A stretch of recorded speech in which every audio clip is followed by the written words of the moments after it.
फार टेन्शन असतं खांदेकरी कसे आहेत कसे नाहीत.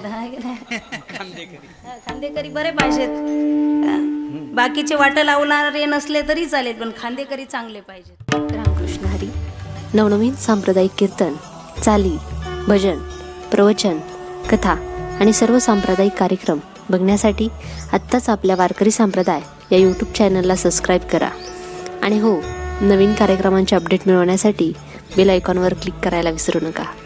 या ठिकाणी जमलेले सर्व वैष्णव, माझ्या माता भगिनी, पुरुष वर्ग, तुम्हा सर्वांना मनापासून धन्यवाद देते. एकल्याचा नवता खेळ म्हणूनही मेळ मेळविला जमविला. फार गोड असं वातावरण आहे. अगदी 400-500 किलोमीटरवरून आम्ही येत असतो. फार टेन्शन असतं खांदेकरी कसे आहेत कसे नाहीत.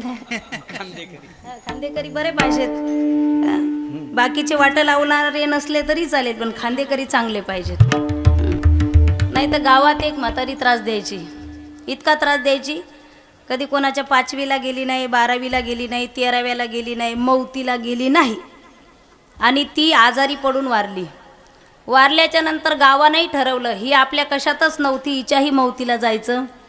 जर कुणीच पाहत नसेल तर गावच्या पोलीस पाटलाची जबाबदारी असते. काय का त्याची मौत माती केली पाहिजे.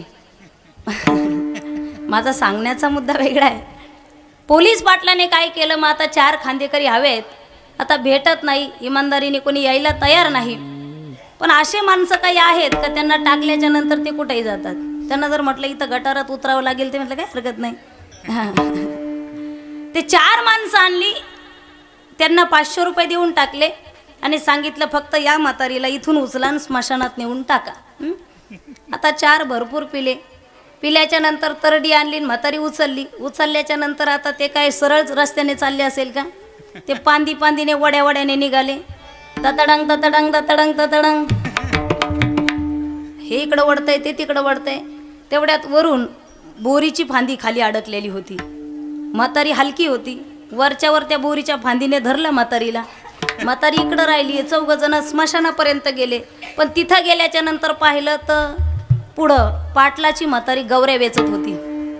आता हे पिलेले होते, यांना पहिलेच एकाचे 2 दिसायचे. म्हातारी कशी ओळखू येणार आहे ही एका ती आहे म्हणून. ते म्हणले काय म्हातारी चाप्टर आहे. म्हटले गावालाही त्रास दिला ना आपल्यालाही त्रास देते. आपण पाठीमागन म्हातारी जळायसाठी सगळ्याच्या पुढे येऊन बसली.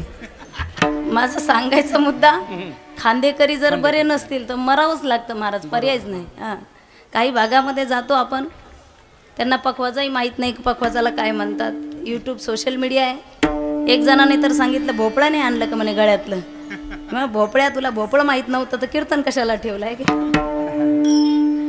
फार गोड असं वातावरण आहे.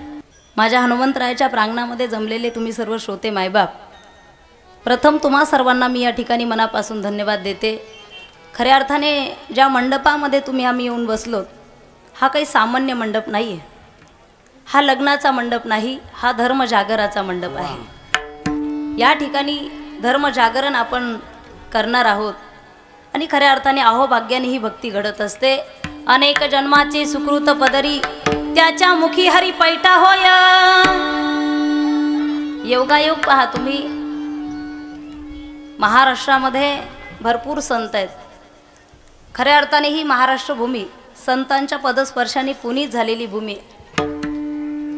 सकल संतांची यादी जर आपण पाहिली, जनाबाई, मुक्ताबाई, मीराबाई, बहिणाबाई आदी करून सगळे संत, या सगळ्या संतांमध्ये ज्या संतांची महाराष्ट्रभर नवे भारतभर जास्तीत जास्त पुण्यतिथीचे कार्यक्रम होत असतात, त्यामध्ये राष्ट्रसंत भगवान बाबा वैराग्यमूर्ती वामनभाऊ महाराज स्वतःचं जीवन पणाला लावून, स्वतःचं जीवन देशासाठी, देवासाठी आणि धर्मासाठी अर्पण करणारे सकल संत आहेत. पण भगवान बाबा एक राष्ट्रसंत आहेत. आडमार्गी गेलेल्या समाजाला सन्मार्गाला लावण्याचं काम भगवान बाबांनी केलेलं आहे. दऱ्याखोऱ्यामध्ये हिंडणाऱ्या समाजाला खऱ्या अर्थाने प्रगतीपथावर आणण्याचं काम या सकल संतांनी केलेलं आहे. जमिनी विका पण पोरं शिकवा, हा संदेश जरी एका वाक्याचा वाटत असेल तर फार जीवनाचं नियोजन करणार आहे. कारण मुलं जर संस्कारिक निघाली तर जमिनी घेता येईल. मुलं जर संस्कारिक निघाली तर जमिनी घेता येईल. पण मुलं जर बिघडली तर जमिनी विकून संस्कार विकत घेतले जाणार नाही, हा संदेश भगवान बाबांनी दिला. वा वा. भाग्यवान आहोत आपण. फार मोठा पर्वकाळ चालू आहे. 22 जानेवारीला खऱ्या अर्थाने आपल्या मनामनातून घराघरामध्ये दिवाळी साजरी केली गेली. आपल्यासाठी सगळ्यांसाठी हा खूप मोठा सण होता. 500 वर्षापासून ज्या लढाईसाठी आपण लढत होतो, ज्या ध्येयापर्यंत आपल्याला जायचं होतं, स्वप्नपूर्ती सोहळा 22 तारखेला झाला. लढत कुणाबरोबर होतो हेही आपल्याला माहिती आहे. पण माझे एक वाक्य मी तुम्हाला सुरुवातीला सांगून जाईल. थोडासा आवाज क्लिअर करा. ना हिंदों से है, ना हिंदों से है, ना मुसलमानों से है, ना हिंदों से है, ना मुसलमानों से है, इस देश को तो तकलीफ बेईमानों से है. वा वा.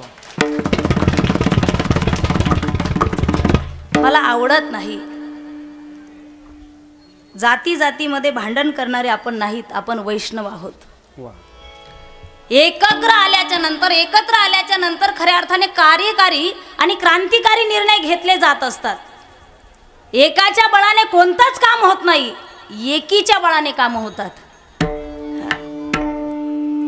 या ठिकाणी जमलेले सर्व वैष्णव, माझ्या माता भगिनी, पुरुष वर्ग, तुम्हा सर्वांना मनापासून धन्यवाद देते. एकल्याचा नव्हता खेळ म्हणूनही मेळ मेळविला जमविला. फार गोड असं वातावरण आहे.